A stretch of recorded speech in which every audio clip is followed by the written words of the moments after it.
तो हम लोग शुरुआत करते हैं एंशिएंट हिस्ट्री से। लिखते चलेंगे, अगर आप लोग पहले लिख चुके हैं तो कोई बात नहीं है, दोबारा रिवीजन के लिए बहुत इंपॉर्टेंट है। एंशिएंट हिस्ट्री से शुरुआत करेंगे। हिंदी में प्राचीन इतिहास कहते हैं इसको, प्राचीन इतिहास। ठीक है, हार्ड कुछ भी नहीं है, हम गारंटी ले लेंगे कि एक बार पूरा प्राचीन इतिहास खत्म कर लीजिए और जाइए एग्जाम में बैठ के आप लोगों से 100% सवाल होंगे। कैसे नहीं बने, हम लोग यहाँ पे दोनों चीज देखेंगे। ठीक है, क्या देखेंगे? एक तो फैक्ट देखेंगे, फैक्ट बड़ा इंपॉर्टेंट है। फैक्ट मतलब समझ रहे हैं, जैसे हम लोग जब सिंधु घाटी सभ्यता पढ़ेंगे यानी कि इंडस वैली सिविलाइजेशन पढ़ेंगे तो कहाँ पे क्या मिला, इस प्रकार से एग्जाम में सवाल आता है कि घोड़े का हड्डी कहाँ मिला, या एक चबूतरा कहाँ मिला, ईटा का भट्ठी कहाँ मिला, जला हुआ ईटा कहाँ मिला। इस प्रकार से एक सवाल पूछता है, उसको हम लोग कहते हैं फैक्चुअल क्वेश्चन। एक आता है कॉन्सेप्ट वाला क्वेश्चन। कॉन्सेप्चुअल क्वेश्चन कहने का मतलब ये है कि आपसे उससे रिलेटेड पूछेगा स्टेटमेंट वाइज। अब वो दौर चला गया कि खाली फैक्चुअल पढ़े और एग्जाम निकल जाएगा, नहीं। अब पूछता है कि इनमें से कौन सही कथन है, या इनमें से आम की बात करना नहीं है ना। ठीक है, एग्जाम में सवाल क्या पूछता है कि इनमें से कौन सा कथन सही है या कौन सा कथन सही नहीं है। वो कथन पता कैसे चलेगा? कॉन्सेप्ट से। बात समझ में आ रहा है? कॉन्सेप्ट से पूछेगा। और ये भी याद रखेंगे कि मटेरियल बहुत सारा है, जो नॉलेज है इतना सारा। यूट्यूब में इतना हजारों चैनल होंगे जो आपको प्राचीन इतिहास पढ़ाएंगे, हजारों किताब होंगे जो प्राचीन, लेकिन क्या फायदा होगा? वो तो उस बुक में है ना, फायदा वही देगा जो आपके दिमाग में। बात समझ में आ रहा है? इसीलिए कोशिश कीजिए कि मैक्सिमम चीज को यहीं पे मगब कीजिए, यहीं पे घुसा लीजिए। घर जाके एक बार रिवीजन कर लीजिए, चीजें हो गई। क्योंकि घर जाके और लोगों के पास बहुत सारा काम रहता है।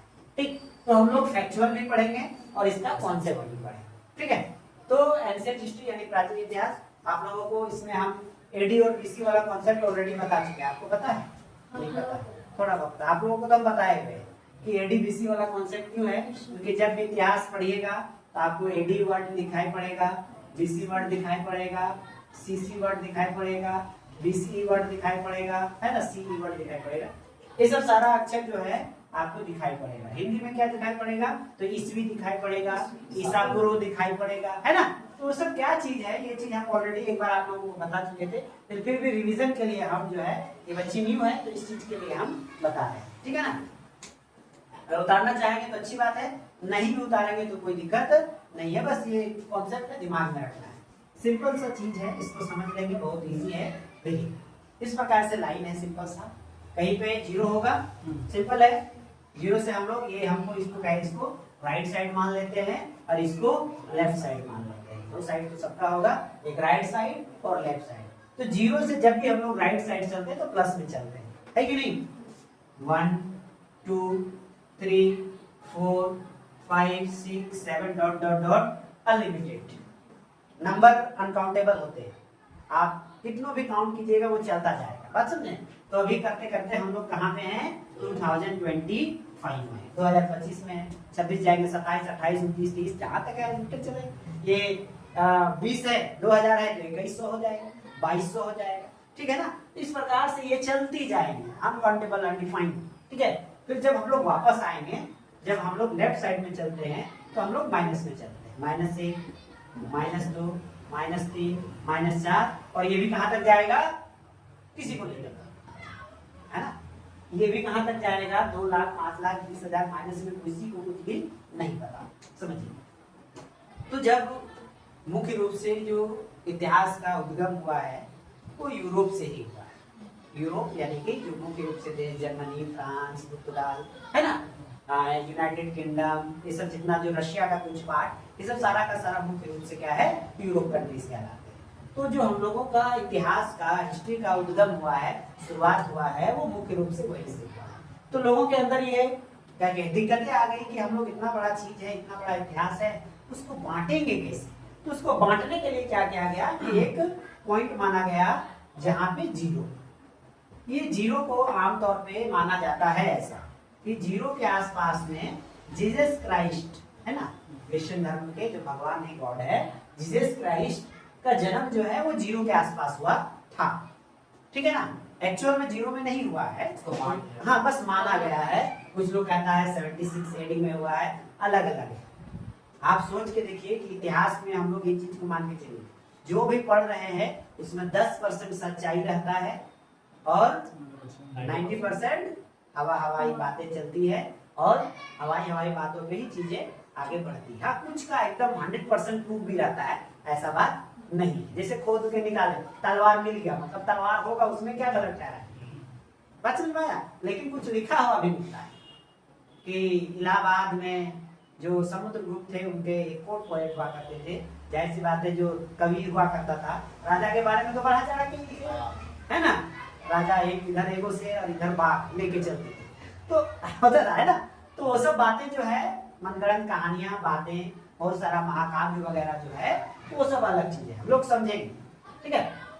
तो ऐसा माना जाता है कि 0 के आसपास में जीसस क्राइस्ट का जन्म हुआ, और जो यूरोप जो है वो पूरा का पूरा क्या है, क्रिश्चियन धर्म आधारित देश है, कॉन्टिनेंट है। तो ऐसा माना गया कि जीसस क्राइस्ट के जन्म के बाद का जो भी हिस्ट्री है और उनके जन्म के पहले का जो भी इतिहास है, ठीक है। तो उनके जन्म के पहले का जो भी इतिहास है उसमें क्या लगा देंगे, सिंपली बीसी लगा देंगे। बीसी मतलब बिफोर क्राइस्ट, क्राइस्ट मतलब जीसस क्राइस्ट, बिफोर मतलब पहले, यानी जीसस क्राइस्ट के पहले। और जो उनके बाद का इतिहास है उसमें हम लोग क्या लगा देंगे, एनो डोमिनी, याद रखना, एनो ए डबल एनो, ठीक है, एनो डोमिनी, एनो डोमिनी और बिफोर क्राइस्ट, ये दो चीज। अब क्या है, तो सिंपल हो गया कि अगर मान लिया जाए, हम लोग पढ़ेंगे कि जो सिंधु घाटी सभ्यता है वो 2500 बीसी का कहानी है, मतलब ईसा मसीह के जन्म से 2500 साल पहले। बात समझ में आ रहा है। तब काउंट कैसे होगा, समझिए कि अगर सिंधु घाटी सभ्यता, इंडस वैली सिविलाइजेशन 2500 पहले कहानी है, तो इधर का 2500 हो गया और इधर का 2000 हो गया, यानी लगभग कितना हो गया, 2500 और 2000 4500 के आधार, यानी कि लगभग 4500 साल पहले का घटना है सिंधु घाटी सभ्यता। कुछ समझ में आया। जैसे हम लोग पढ़ेंगे कि 300 बीसी के आसपास, यानी कि ईसा मसीह के जन्म से 300 साल पहले जो है एक मगध एम्पायर हुआ करता था, गजब का, बाद में भी हुआ, लेकिन मुख्य रूप से उस समय पे उद्गम होना शुरू हो गया था। यानी कि इधर का 2000 साल और इधर का 300, यानी कि 2300 साल पहले की बात समझ में आ रहा है। इस प्रकार से चीजें दिया हुआ रहता है। अब हिस्ट्री को हम लोग बहुत रूप में बांटते हैं, इसमें एंशिएंट हिस्ट्री को हम लोग और 2 भाग में बांटेंगे। एक को हम लोग कहते हैं प्री हिस्ट्री,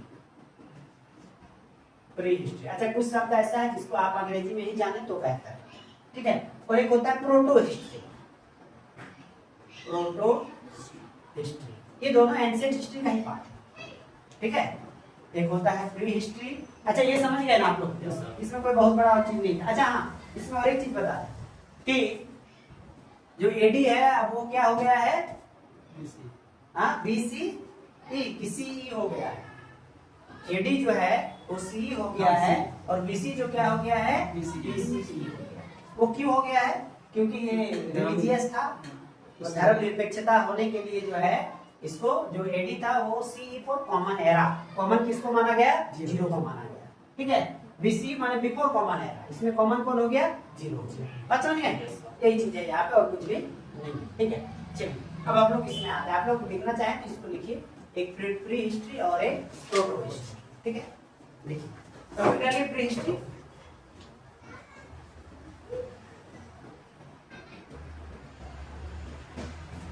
ठीक है, तो प्री हिस्ट्री जो मुख्य रूप से होता है, एक बार समझ लीजिए फिर पूरा लिखा देंगे। प्री हिस्ट्री का मतलब होता है कि इतिहास का वो भाग, ठीक है, इतिहास का वो भाग जहां से हम लोगों को साक्ष्य बहुत सारा मिलता है, ठीक है। साक्ष्य जो है वो बहुत सारा मिलता है, लेकिन हम लोगों के पास कुछ आइडिया ही नहीं वो क्या क्या चीज तो पढ़ नहीं पाए और कुछ भी नहीं पाए। प्री हिस्ट्री इतिहास से पहले, यानी जिसको हम लोग कहते थे आदि मानव वाला जीवन, अर्ली ह्यूमन बीइंग, आदि मानव का जो जीवन होता था, जब लोग पत्थरों और पेड़ पौधों में खाके, फल मूल गल जड़ ये सब खाके जीवन बिताते थे, तो उस समय का हम लोगों को खाली हथियार वगैरह मिलता है, कुछ पता है। लेकिन प्रोटो हिस्ट्री में क्या है कि हम लोगों को कुछ कुछ और भी साक्ष्य मिलता है, या कुछ लिपि लिखा हुआ मिल जाता है, लेकिन उसको पढ़ नहीं पाए। यहाँ पे कुछ लिखित नहीं मिलता है, प्री हिस्ट्री में कुछ भी लिखित नहीं मिलता है, यहाँ पे लिखित मिलता है, लेकिन हम लोग इसको क्या है पढ़ने में असमर्थ हैं। जैसे क्या हो गया, सिंधु घाटी सभ्यता एक प्रोटो हिस्ट्री का पार्ट है। क्यों? क्योंकि प्रोटो हिस्ट्री में क्या है, सिंधु घाटी का तो हम लोग को मिला बहुत सारा है, हड़प्पन लिपि मिला बहुत सारा है, लेकिन क्या है हम लोग उसको अभी तक डेसिफर नहीं कर पाए हैं, पढ़ नहीं पाए कि आखिर वो बोल क्या रहा है। बात समझ में आया? प्री हिस्ट्री मतलब एविडेंस है, साक्ष्य है, लेकिन कुछ भी लिखित प्रमाण नहीं है। खाली क्या है हम लोगों के पास, हथियार है उस समय का, पत्थर, स्टोन, हड्डी, लकड़ी, ऐसा कुछ पेंटिंग्स, कुछ कुछ क्या था। उतना देर का लकड़ी कैसे मिलेगा? हाँ, रिएक्शन होने के बाद कुछ ऐसा चीज है जो रिएक्शन होने का लंबे समय तक टिकता है, जैसे चूना, पेंटिंग, पत्थरों में आप कलर बना दीजिए, अगर वो चूना के साथ रिएक्ट हो गया हजारों लाखों साल टिक जाएगा। या कहीं दब गया, दो पत्थरों के बीच में दब गया, कोई क्लाइमेटिक इफेक्ट नहीं पड़ा, लंबा टिक गया। कोई हड्डी भी है जो दो पत्थरों में जम के चिपक गया तो केमिकल रिएक्शन हो गया, चिपक के रह गया। तो ऐसा नहीं है कि हड्डी मिलता है तो प्रॉपर एकदम रॉ हड्डी मिलता है, वो छोटा सा उसका अवशेष मिलता है, फॉसिल्स मिलता है। उससे एक मेथड होता है कार्बन डेटिंग, उस कार्बन डेटिंग से लगा देता है कि आइडिया कि आप इसे कब पहले का ये हड्डी है या ये जानवर कब। बात समझे? तो दो शब्द सिखाए क्या है, एक प्री हिस्ट्री और एक प्रोटो हिस्ट्री। हिस्ट्री नहीं, हिस्ट्री में तो जो प्रॉपर लिखित मिला, पढ़ लिए, समझ लिए, राजा को भी जान लिए, रानी को भी जान लिए, वो हो गया हिस्ट्री। लेकिन यहाँ पे बात कर रहे हैं प्री हिस्ट्री और प्रोटो हिस्ट्री। तो प्री हिस्ट्री कहने का मतलब क्या है, जहाँ पे हम लोगों को कोई प्रकार का लिखित साक्ष्य नहीं मिलता है, हम लोग बस क्या है उसके अवशेष के आधार पे अंदाजा लगाते हैं। अवशेष मतलब जो बच गया, अब हथियार बच गया और सिलूक मतलब पूरा धार बना के रखा है, मतलब उसका यूज करता है। अच्छा समझ में आया? कोई हड्डी ही मिल गया पूरा अच्छा से एकदम तलवार के जैसा धार किया हुआ, मतलब क्या है उसका यूज करता है, अंदाजा का, उसको हम लोग कह देते हैं प्री हिस्ट्री। तो जितना भी हम लोगों का पाषाण युग है, पाषाण युग मतलब एक युग था, एक हाँ एक टाइम था, एक एरा था, जो मुख्य रूप से जो हथियार था वो लोगों का पत्थर ही था, उसको पाषाण युग पूरा का पूरा प्री हिस्ट्री। जो सिंधु घाटी सभ्यता के आसपास का जो टाइम है वो पूरा का पूरा क्या है, प्रोटो हिस्ट्री, यानी कि लिखित मिलता है ना। आप लोग मूवी देखे होंगे मोहनजोदाड़ो, है ना, ऋतिक रोशन का एक मूवी देखे होंगे मोहनजोदाड़ो, उसमें सील वगैरह दिखाता हुआ, सील में अलग अलग प्रकार से चीज लिखा हुआ मिला है हम लोगों को, ऐसा बात नहीं कि नहीं मिला है, अलग अलग हाथी बनाया हुआ, चिड़िया बनाया हुआ, लेकिन वो लैंग्वेज क्या है और क्या बोल रहा है वो अभी तक किसी को प्रमाणित नहीं हो पाया। अगर आप लोग हैं तो पढ़िए लिखिए और खोजिए, सरकार से अवार्ड पाइए। ठीक है, समझ गए ये बात को? प्री हिस्ट्री और प्रोटो हिस्ट्री में भूलेंगे नहीं कभी कि लिखित हम लोगों के पास एक भी चीज नहीं है, यहाँ लिखित है बट वो पढ़ नहीं पा रहा है, दोनों में यही मुख्य रूप से अंतर है। ये कौन सा हो गया, पाषाण युग का पूरा कहानी हो गया, और ये सिंधु घाटी सभ्यता के आसपास जो भी है। समझ में आया? आगे बढ़े, चलिए देखिए तब सिलेबस क्या क्या हम लोग सिलेबस पढ़ेंगे। हालांकि एक बार हम लिखाए थे बहुत पहले, लेकिन आप लोग भूल गए होंगे, पूरा उम्मीद होगा। खाली एक ही रिक्वेस्ट है, एब्सेंट मत कीजिए, बाकी 6 महीना रेगुलर क्लास लिख जाइए, देखिए सब चीज हो जाएगा। एब्सेंट कीजिएगा ये तो बल्टा रात होने वाला, ठीक है। सिलेबस, अब सिलेबस में हम लोग क्या क्या पढ़ेंगे, तो जैसे शुरुआत में ही बताए थे, जो पहला चैप्टर है वो हम लोग क्या पढ़ेंगे, पाषाण युग पढ़ेंगे, स्टोन एज कहेंगे इंग्लिश में, स्टोन एज यानी कि पाषाण युग। ठीक है, पहला कौन सा पढ़ेंगे, पाषाण युग, याद रखेंगे पहला चैप्टर पाषाण युग। पाषाण युग स्टोन एज यानी कि एक टाइम था जब लोग पत्थर आधारित जीवन जीते, किसी भी जानवर को मारना पत्थर उठा के मार देना। अच्छा समझ आया?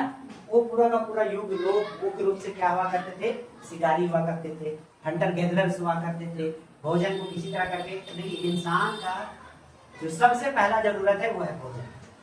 भोजन नहीं रहेगा तो कुछ भी नहीं मजा लगेगा, ना पढ़ाई अच्छा लगेगा, ना मोहब्बत अच्छा लगेगा, इस संसार में कुछ भी अच्छा नहीं लगेगा, पेट भरा हुआ रहना चाहिए तो ही। ठीक है, तो पहला जरूरत भोजन था, तो इस समय जो लोग हुआ करते थे बस भोजन का गैदरिंग करते थे, संग्रह करते थे, खाते थे और जीवन बिता। ठीक है, पाषाण युग में बहुत सारा पार्ट है, इसमें हम लोग प्रारंभिक पाषाण युग पढ़ेंगे, मध्य पाषाण युग पढ़ेंगे, नव पाषाण युग पढ़ेंगे, है ना। मध्य पाषाण युग पढ़ेंगे, मध्य पाषाण युग। तो पाषाण युग में आएगा वो। हाँ, इसको भी दो भाग में बांट देंगे, हम उसी को आगे लिख दे रहे हैं। तो क्या क्या पढ़ेंगे, उसके बाद नव पाषाण युग पढ़ेंगे, नव पाषाण युग पढ़ेंगे। नव पाषाण युग जैसे हम लोग पढ़ लेंगे, एक नया युग शुरू होगा, ताम्र पाषाण, ताम्र पाषाण युग, ठीक है। इसको कहेंगे मेसोलिथिक, इसको कहेंगे नियोलिथिक, इसको कहेंगे कॉपर एज। यहाँ से जीवन थोड़ा और बदलेगा, ताम्र पाषाण युग होने के बाद जीवन थोड़ा सा और बदलेगा। क्या बदलेगा, एक हथियार हम लोगों के पास आ जाएगा तांबा, और तांबा जो है खुदाई वगैरह में आप यूज अच्छा कर सकेंगे लकड़ी या पत्थर के मुकाबले, है ना। फिर क्या हो जाएगा कि आपका खेती वगैरह शुरुआत हो जाएगा। जब खेती शुरुआत हो जाएगा तो लोग अस्थायी रूप से रहना शुरू कर देंगे। अब अस्थायी रूप से शुरू कर देंगे तो एक समाज बनने लगेगा, एक गांव बनने लगेगा, और जब गांव बनने लगेगा तो प्रॉपर राजा महाराजा का सिस्टम जनरेट हो जाएगा। बात समझे। जो पांचवा चैप्टर हम लोग पढ़ेंगे वो पढ़ेंगे सिंधु घाटी सभ्यता, सिंधु घाटी सभ्यता, Indus valley civilisation, Indus valley civilisation यानी कि सिंधु घाटी सभ्यता। तो छठा चैप्टर हम लोग पढ़ेंगे मुख्य रूप से वैदिक काल पढ़ेंगे, वैदिक काल। इसमें दो भाग पढ़ेंगे, पूर्व वैदिक काल, उत्तर वैदिक काल। वैदिक काल को भी दो भाग में बांटेंगे, अर्ली वैदिक पीरियड और लेटर वैदिक पीरियड, वैदिक पीरियड, ठीक है। अर्ली और लेटर, इसको भी दो भाग में पढ़ेंगे, अर्ली वैदिक पीरियड, अर्ली वैदिक पीरियड और लेटर वैदिक पीरियड, इसको भी दो भाग में पढ़ेंगे। यहाँ पे जो है, यहाँ से इसके बाद हम लोगों को पूरा अपना लिखित संविधान अच्छे से मिलने लगेगा, संविधान मिलते से लिखित एविडेंस हम लोगों को मिलने लगेगा, क्योंकि यहाँ पे वेद लिखे जाने लगेंगे, भगवान वगैरह कॉन्सेप्ट आएगा यहाँ से। सातवां नंबर जो चैप्टर हम लोग पढ़ेंगे यहाँ, वैदिक काल से पहले भगवान का कॉन्सेप्ट था नहीं, उससे पहले जितने भी आज प्राकृतिक चीजों का कॉन्सेप्ट था, ठीक है। पूजा पाठ का कॉन्सेप्ट था कि अगर हवा मिल रहा है तो हवा एक भगवान हो गया, है ना। पेड़ पौधा से हम लोगों को फल मिल रहा है तो फल भी भगवान हो गया। अच्छा, जहाँ से जहाँ फायदा मिलता है, जहाँ बेनिफिट है वही भगवान है कि नहीं। ग्राहक देवता होते हैं, लिखता है ना दुकान में, तो ग्राहक से फायदा तो ग्राहक देवता है। बात समझ में आया। इंसान को जिससे बेनिफिट है वो भगवान है ना। कस्टमर इज आवर गॉड, ग्राहक ही देवता है, क्योंकि उससे बेनिफिट। बात समझ में आया। अगर एक फल मिल रहा है आपको किसी पेड़ से तो आपको भगवान के बराबर है। पानी पी रहे हैं, प्यास मिट जा रहा है, भगवान है आपके लिए। सूरज से धूप मिल रहा है, ठंडी से बचा रहा, भगवान है आपके लिए। तो वो सब कॉन्सेप्ट तो शुरू से ही है। देखो सच्चाई बात क्या है ना, कि जितना भी चीज है बनाने वाला हम ही लोग हैं। बाद में शुरुआत तो इंसानियत से ही ना हुआ होगा, शुरुआत तो यही चीज से हुआ होगा, बाद में ना चीजें बदलने लगी, ठीक है। तो वो चीज को हम लोग देखेंगे। मतलब भगवान था, प्राकृतिक भगवान था। यहाँ आने के बाद प्रॉपर ब्रह्मा विष्णु ये सब प्रॉपर हो जाएंगे। अब समझे।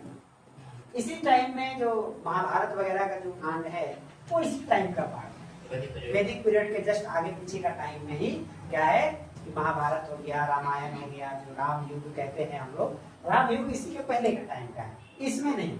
अर्ली वैदिक में, लेटर वैदिक में क्या है, चीजें थोड़ी खराब हो, यहाँ से जो जाति धर्म कास्ट वर्ण सिस्टम, ऊपर जाति नीचे जाति छोटा जाति, ये वाला कॉन्सेप्ट यहाँ पे उजागर होने लगा। गाय का कॉन्सेप्ट जो आज हम लोग चला रहे हैं वो ये भी कॉन्सेप्ट इसी दौरान से हुआ। गाय माता है, ये है वो है, गाय के लिए। हालांकि ऐसा नहीं कि गाय का कॉन्सेप्ट इधर भी था, लेकिन गाय का बेनिफिट था, इसीलिए गाय दूध देती थी। गाय से बेहतरीन दूध कोई नहीं देता आज भी, और उस समय भी और आज भी। अब कितना बढ़िया लेके चले आइए भैंस या कोई भी चीज, जो गाय का दूध में जो चीजें है, प्रोटीन है, विटामिन है, मिनरल्स है, वो किसी में नहीं, जिसका बेनिफिट हुआ। लेकिन आज माता बन गई तो कॉन्सेप्ट धीरे धीरे चीजें बदल गई। यहाँ पे क्या था, नो डाउट चीजें बेहतर थी, यहाँ पे लगभग चीजें अच्छा चलता था, धर्म था, चीजें पूजा पाठ होता था, लेकिन फ्लेक्सिबल था।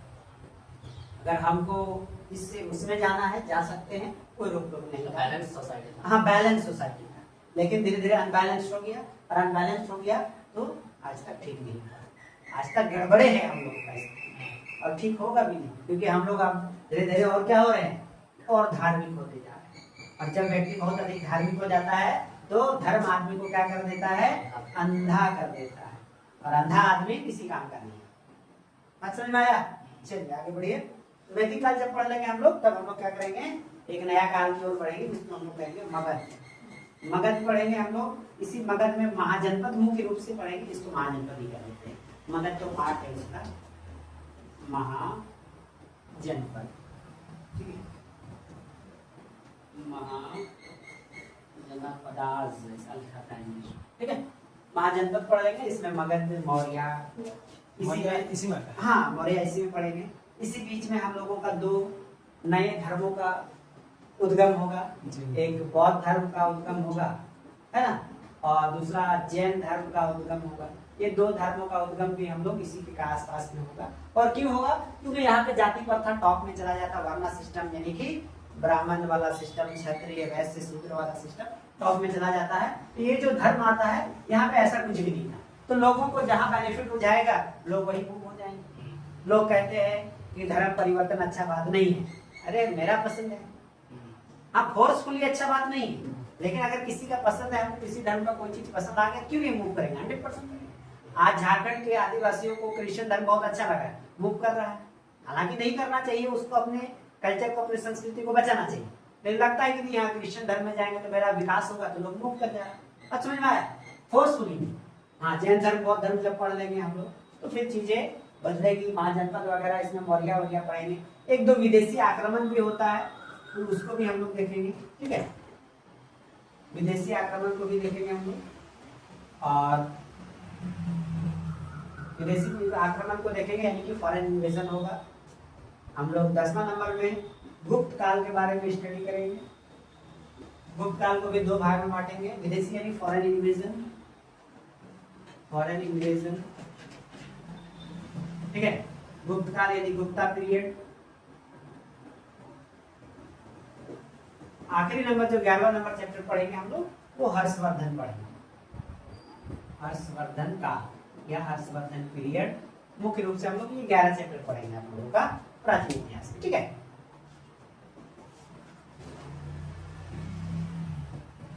अब ऐसा करेंगे, क्या करेंगे, एक चैप्टर खत्म हुआ, टेस्ट, दूसरा चैप्टर खत्म हुआ, टेस्ट, और जो टेस्ट में नहीं आएगा वो 50 रुपया फाइन देगा, पार्टी दे, हाँ साफ पार्टी देगा, ठीक है, गर्मी का दिन है, डेली पार्टी चलेगा यही बात, हाँ सोडा, ठीक है, सोडा पार्टी ही सही।